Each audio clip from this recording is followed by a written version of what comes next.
Hey guys, it's Paradise, and just when you thought Monster Hunter Wilds couldn't get any better, Capcom goes and releases a truckload of new information and footage for us to salivate over. We're just a few weeks away from release now, so the reveals are really ramping up. There's so much information and things to dive into that we couldn't fit everything into one video and do it justice. So in this video, we're going to cover everything new that was released after the initial video and additional things we've learnt after digging a little deeper into the trailer.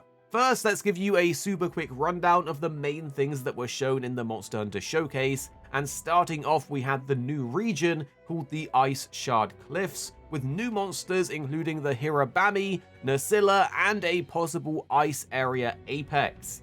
We also got to see Arekkz absorbing energy from Raydao or Raydao's Nest, and very exciting for any Gore fans, Gore Magala also is returning. On top of this, the second open beta test will include Arekkz, the flagship monster that you can fight, as well as a training room to hone your skills, and single player and private lobbies. They showed off a little bit of the layered armor system, including Palico armor as well as sacred and tent customization, and the new upgraded guild card system, now the Hunter Profile, as well as the addition of photo mode in the game and Capcom ID rewards if you link your accounts. At the very end, we got a peek into the Deluxe Edition cosmetic pack, as well as some event quests and the armor rewards for them. So as you can see, there was a lot shown, and it will be interesting to know what you liked most out of this showcase. For us, it was probably the return of one of our favorite monsters, Gore Magala, but that new secret ice monster has also got us really intrigued. But there was one big thing, and it'll be very useful for many of you, and it's the fact that Capcom have released a benchmarking tool for PC. This means you're going to be able to test your PC before release to see if your rig is up to scratch to play Wilds. All you need to do is download the tool and run it, and you will see your results. But for those people worried about PC performance as a whole, Capcom have mentioned during the community update that they were working on lowering the system requirements for Monster Hunter Wilds on PC. With the release of this benchmark tool, we finally know what the new requirements are, and it looks like a bunch of things have changed, like the required GPU going down from a 4060 to a 2060 on the recommended specs alongside lower specs for the CPU. One of the biggest changes is that the game no longer requires 140 gigabytes of space, and that has now halved down to 75. You can see the full system requirements on the Steam page, and we've popped them up here for you now. But the long and short of it is, download this tool and test your PC if you're worried about how it will run Wilds. Now, some of the best reveals we get when we have a new trailer is of course the monsters that are in it, and this one had a bunch of monsters in the new ice region. This is an area theme that we were all expecting and hoping for, and now we finally know what it looks like and what it's called. This is the Ice Shard Cliffs, and it's a very interestingly themed ice area that has a lot of verticality and looks like it blends different man-made structures together. The official description on the website doesn't give much away, but it does say, a frigid land swept with snowy blizzards. We don't currently know what the inclemency state for the area will be, but for our rather obvious guess, we think it will be a blizzard, something similar to the Sand Tide like in the Windswood Plains, but of course snowy. However, some players are very much speculating that the inclemency period in this area could have something to do with gravity, as we can see in various images that there are floating rocks and other hints that something is causing gravity to act differently in this area. And this kind of leads us into one of the new monster reveals, which is the Hirabami. We can see it floating through the air in the trailer, and maybe this is impacted by the gravity or the air in the area. However, its description does lean more into the fact that it's able to just float, as it says, razor-sharp claws at its tail and wind-catching membrane on its neck allows it to float and makes the Hirabami a uniquely dangerous foe. Now, on the topic of razor-sharp claws, now's a great time to mention one of its attacks, as you can see it freeze the ground, and the hunter shows that there may be a new type of status that will leave you in a frozen state, somewhat similar to how paralysis works.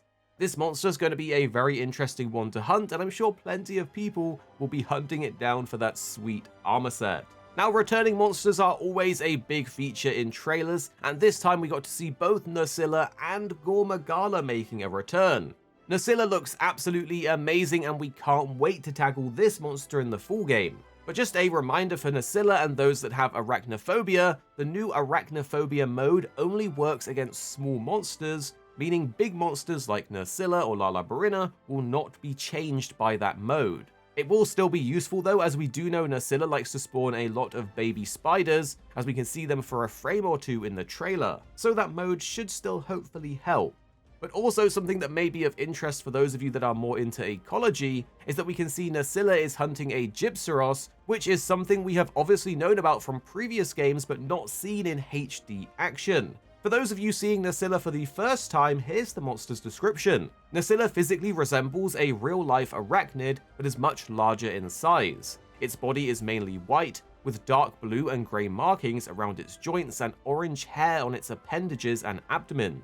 Its front claws are a bright orange, whereas its other claws are a dark brown. Nasilla is armed with 4 powerful legs and 2 claws, each one tipped with a formidable barbed hook, used for holding prey as well as allowing it to grip onto many surface types. On the tip of its abdomen is a large stinger that it may use to attack. Sharp spikes formed from crystallized poison protrude from its back, as well as barbed spikes on its legs which it uses to keep Gypceros hides draped over its back. In addition, it possesses a massive pair of retractable jaws and fangs that can inflict a venomous bite. It can produce a strong, sticky webbing that it uses to trap prey and build nests. Another monster that was featured heavily in the new trailer was Arekkz, and we finally got to see some gameplay of him in action. The major news surrounding this monster is that it will be the second mystery monster present in the new open beta test that is happening very soon. The gameplay that we got to see makes it look like he is a full-on menace, as we can see it using whip attacks against the hunter as well as other monsters. The moveset for this monster seems to have some similarities to Seregios and Barioth, with many different diving attacks and slides. Near the end of the trailer, we got to see that Arekkz is also able to absorb the energy of other monsters, and it kind of looks like it takes that monster's element and turns it into dragon element, which is denoted by the bright red and black lightning color that is being shown. You just know that the weapon and armor set for Arekkz is going to be crazy. Going back to the Ice Shard Cliffs though, there were some more cool things to mention.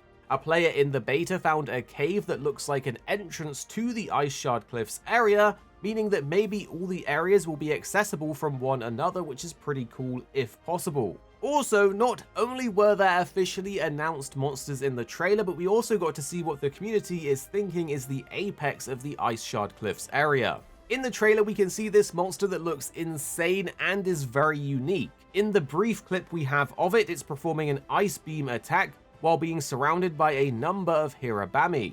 The monster does seem to share a lot of similarities with Najarala, as you can see it has a similar size and shape while also sharing the crest.